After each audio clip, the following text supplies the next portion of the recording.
The Connected Classroom, Integrated Technology to Support Sustainable Learning in the Classroom, by Renata Quattro for Module 5, GDE 810, Professor Paul Leslie, Queen's University.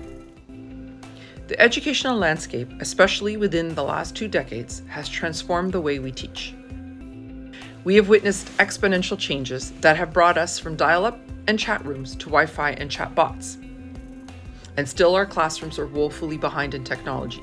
We are simply unable to keep up or get ahead of that speeding train. But advancements in technology have made educational concepts like the globally connected classroom a reality. We took a look at different types of connected classrooms in Module 3. For example, the forest schools and sustainable schools that we looked at in our case studies. Those examples of connected classrooms use the natural environment and sustainable practices to support learning. Today, educators are melding those practices in a global classroom setting, connecting in real time with diverse communities from around the world. But this has only been possible due to advancements in technology and educators who've embraced the change. We only have to go as far as March 2020 to the start of the pandemic. Many teachers were resistant to adding technology such as the Google Classroom. In March 2023, every teacher, every subject, every sport, and every club has a Google Classroom attached to it. In just 2 short years, we couldn't imagine things any different in our school. As the narrow limitations of traditional education are being transformed into much more contemporary approaches, known as the 21st century learner, we still need to find a way to blend the old with the new. Back in the paleo-technology era, also known as the 1980s, most households couldn't even afford a computer, and computer labs at schools were literal dinosaurs compared to today's technical capabilities. Smart boards, Mac labs, cell phones are light years away from the 5-inch floppy disk and dial-up internet. But we only got here by embracing that change and integrating the changes into the classroom. But we'll come back to that later. To effectively support student learning in the digital age, teachers must embrace technology, and there are technological frameworks to provide the best possible, authentic, rich, and meaningful content for teachers. Let's briefly review those frameworks that support the teacher to be more of a guide than a lecturer. What are those frameworks? The 4 we looked at in Module 4 are SAMR, TEL, TPAC, and ISTE. Each offer informative guidance frameworks to teachers to these innovative technologies. The SAMR framework encourages teachers by inviting them to explore new and innovative technologies. TEL provides a framework for using those new tools in a more personalized and flexible approach. TPAC emphasizes how technology, pedagogy, and content work together to support learning.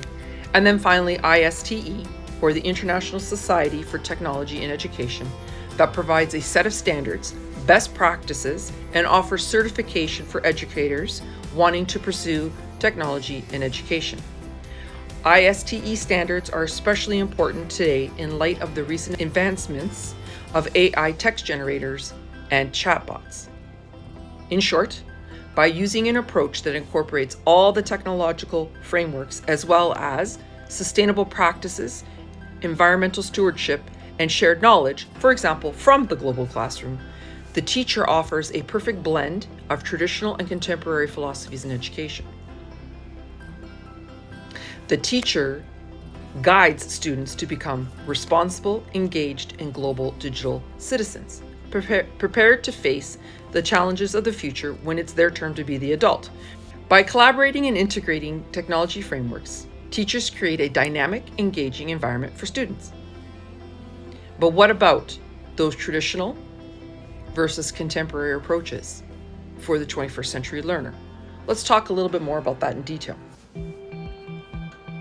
Is it realistic to expect that subject learner and problem-centered designs can be integrated with technology to successfully support learning in today's digital age? What does that look like? Subject-centered designs focus on the content of curriculum and does provide students resources related to subject matter. They need those building blocks in order to move on to an inquiry-based approach, which is centered around learner and problem-based learning. Learner-centered designs provide students with opportunities to pursue their own interests and passions through the use of digital tools such as online research, virtual field trips, Zoom, Google Classrooms, and social media. Problem-centered designs focus on real-world problems and providing students with opportunities and technology that allows them to connect with diverse groups around the globe. By using a comprehensive structured curriculum for the mastery of subject matter, learning can then shift to providing opportunities for students and project-based learning to encourage critical thinking. But they need those foundations first. They need the building blocks. In this way, the student can apply their knowledge and skills to real-world problems and issues that are relevant to their lives, making those deeper, meaningful connections that we talked about in Module 2. It better prepares the students for success in the digital age because they relate to it. So what about the AI technology we spoke of earlier?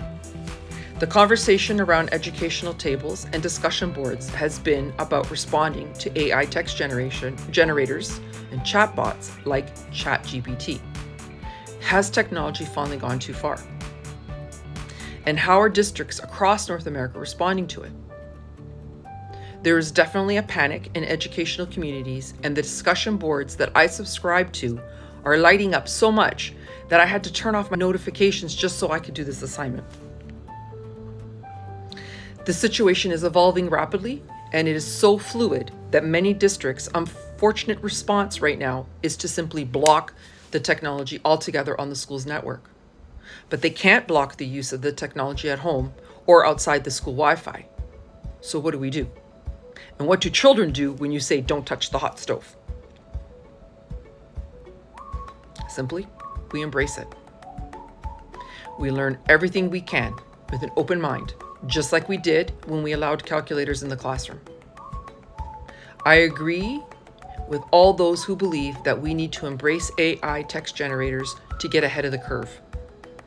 I believe that AI generators should be incorporated into the classroom as part of the curriculum in order to teach students how to use this technology ethically and sustainably, while at the same time supporting learning. And I agree that the thing we need to teach them first is what AI text generators are not. And this is a very important piece of the puzzle. AI generators are not search engines. They are not connected to the internet. Their input data ends at 2021, and they are not always accurate, and sometimes they make stuff up. Trust and her colleagues in February 2023 produced a paper called ChatGPT: Challenges, Opportunities, and Implications for Teacher Education.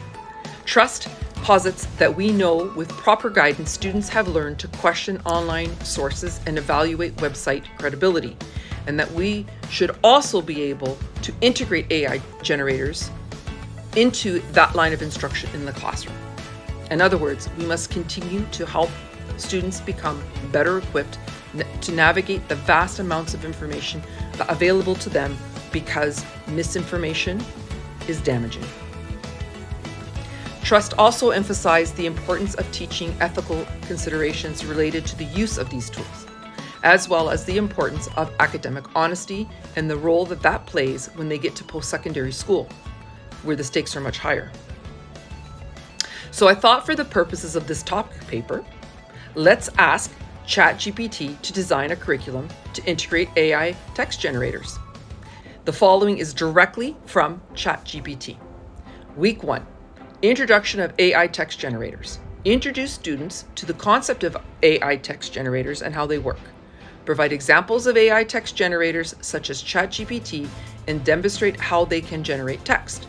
Discuss the advantages and disadvantages of using AI text generators in writing. Week 2, Understanding the language model. Explain the basic concepts of a language model and how it can be used to generate text. Demonstrate how the language model uses input text to generate new output text. Explain the importance of training data and how it affects the quality of generated text. Week 3, Ethics and the responsible use of AI text generators. Discuss the ethical considerations of using AI text generators in writing, such as plagiarism and bias. Teach students how to use AI text generators responsibly and avoid potential ethical pitfalls. Encourage critical thinking and encourage students to consider the implications of using AI text generators in writing. Week 4, writing with AI text generators. Provide students with writing prompts and guide them through the process of using AI text generators to generate text. Encourage students to experiment with different input text and parameters to generate unique output text, and evaluate and provide feedback on the quality of generated text. Week 5, advanced applications of AI generators. Explore advanced applications of AI text generators, such as generating poetry, music lyrics, and short stories. Encourage students to use AI text generators to explore different writing styles and genres. Provide opportunities for students to share their work and collaborate with their peers. Week 6, final project.